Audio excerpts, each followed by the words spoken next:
Tâche sera ta peut-être à copie, lui, dégage. Et on met un girl power, en fait. Est-ce qu'il y a eu un avant-après Nana pour toi? Alors, ça dépend à quel âge, je pense. Parce que OK. quand je l'ai vu pour la première fois, j'étais très jeune. OK. Donc, je suis pas sûre que je comprenais tout ce qui se passait et tous les dramas et tout ce que ça inculquait dans la vie d'une femme, etc. Et OK. mais quand je l'ai redécouvert plus tard, je pense que c'est un peu comme tout le monde où on espérait être Nana. Oh. Voilà. Et en fait, on se retrouve être Nana Komatsu avec toutes les T'as pas rencontré dépendances ta reine. affectives, ouais, voilà.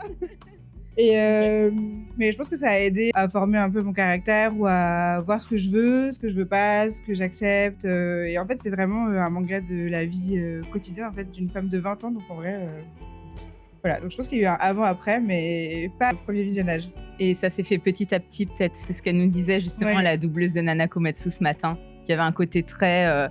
En fait, on se rend pas compte du changement maintenant. C'est petit à petit, finalement, on repense, on y repense, on évolue, et c'est là Ouais. que ça Et on retentit y davantage.